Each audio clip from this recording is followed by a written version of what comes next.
Welcome to the Athena Wellness Podcast, the show that invites you to take a seat around the community fire and listen to stories that inspire. I'm your host, Kathy Robinson, author, coach, and founder of Athena Wellness, a company that's dedicated to supporting you on your journey to live more wholeheartedly. Hello, and welcome to episode 112. Thanks so much for joining me for the shortened Wellness Wednesday episode, a little midweek boost to help keep your warrior vibe high. Today I'm joined once again by Hannah Whitcombe, an osteopath, certified nutritionist, and weight loss coach. During this discussion, Hannah shares some insight into what emotional eating is and how to take steps to manage it. And now on to the show. I hope you enjoy the conversation.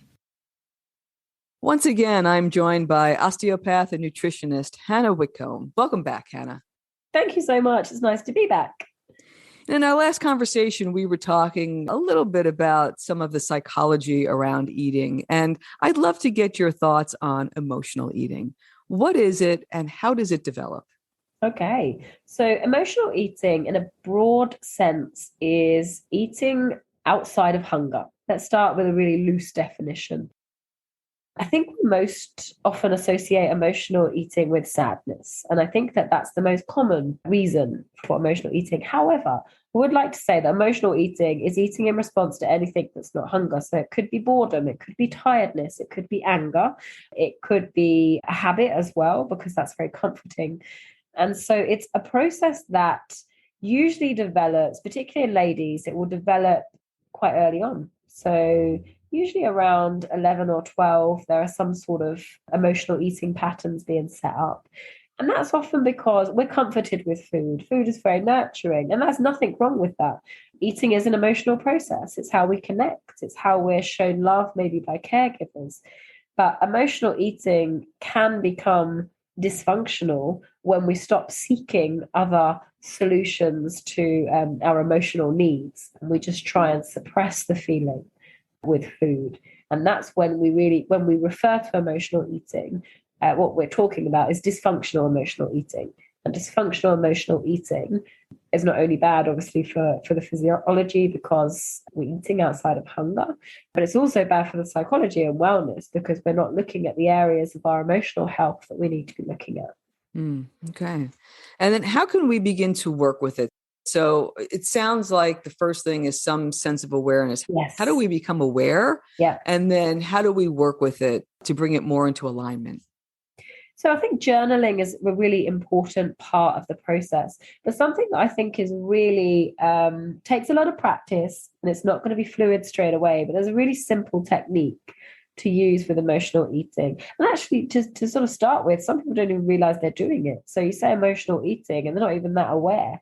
So you're right, awareness is definitely part of the process. But every time you go to eat, you just have to ask yourself quite simply if you're hungry. Just ask yourself, just say, am I hungry? Now, if the answer is yes, go ahead and eat. If the answer is no, you might want to then explore that a little bit further. Okay, well, I'm not hungry. I know I'm not hungry because I ate dinner an hour ago. So what's going on for me? Am I bored? Am I lonely? Am I angry? And then you'll start to really try and explore the reason that you want to eat behind it. And then after that, you can then start to think, well, how else could I satisfy that emotion, or what else could I do? It might just be writing about it. It might be calling a friend. It might be having that difficult conversation that you've been putting off. But whatever it is, try to go there first. And then after that process, if you really still want to go and eat, go ahead, do it. But keep coming back to the process, because over time it will minimize. And it's not to put extra stress on you to say, right, if you go through that process, you can't eat if that's your choice. But keep coming back to the process and really asking yourself about it. It's funny because it sounds so simple, but to put it into practice and do it, there really is a discipline to that, and to be able to find the pattern. Absolutely. Because it's buried. It's buried in all of this other stuff, and we're busy and we're stressed, and whatever is on our plate, no pun intended at the time, can almost derail, what's really going on for us. I would try to do this from time to time just to get a sense, because again, I'm a creature of habit. So mine is less emotion and more that habit of it's this time I have to eat. And so taking a step back and saying, well, are you hungry? One of the tips that I found to be really helpful is ask yourself if something like an apple or a piece of celery, if that's what you're craving. And if the answer is yes, you're probably hungry. I love that. Instead of reaching for the candy bar, right? Or whatever else might be, whatever else is disguised as a candy bar, be it a protein bar or a shake or what have you, right? Yeah. That's a brilliant tip, I think. And actually that again, when we sort of look at intermittent fasting and how intermittent fasting helps, is because it gives you that experience of what real hunger is, and you start to change your choices because you get to the end of a fast, and once you've sort of gone through the adaptation, you don't really then crave the candy bars or whatnot. You really want to have as much nutrition as possible because you've had this period of fasting. And I think that coming back to your little test of celery or apple, that is such a simple, practical tool for people to use. Am I really hungry? Would I eat the apple? If the answer is no, do the work. Yeah. And hunger is so deeply ingrained in us. Maybe it's from our hunter-gathering times. I don't know.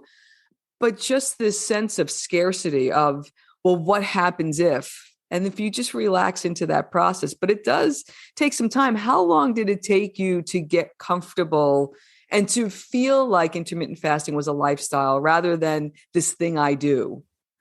Yeah, so that probably, I can't remember the exact time frame of adaptation for me, but I think that after 6 months, I was very comfortable with it. So it wasn't a huge process. It just became something I did. 6 months would have been the maximum time frame. It might have been a bit shorter than that, but yeah, it just became natural. And what happened as well is that after that 6 months, it became almost strange for me to do the opposite, to then eat in the fasting period. I felt like I was missing something because I knew I was missing all those benefits and I knew I was missing out on my fasting period. And, we are creatures of habit, and it became my new habit, and anything can become your new habit. So I think they say it takes 21 times, and I think it's going to be different for everyone, but 21 times is a rough number to form a new habit. And I think that if you look at it that way, it's just practice. Yeah, I think that's wonderful. And I think that gives our listeners some permission that this is something that you play with, that you experiment with, and you find what works for you. Absolutely. Yeah, absolutely. Excellent. Well, again, I can't thank you enough, Hannah. Thank you so much for your time today. I really appreciate it. My absolute pleasure. It's been lovely. Thank you so much. Thank you so much for joining me today. I know there are many ways you can spend your time. Thank you for choosing to spend it with me. Until our paths cross again, be kind to yourself and show your warrior spirit some love. If you know anyone who could benefit from today's episode, please pass it on. And many thanks for supporting the show by subscribing and leaving a review. It means a lot, and it helps others find their way to our circle. If you'd like to access the show notes, have a question you'd like addressed on a future episode, or would like a transcript of this episode, visit www.athenawellness.com/podcast. Until next time, be well.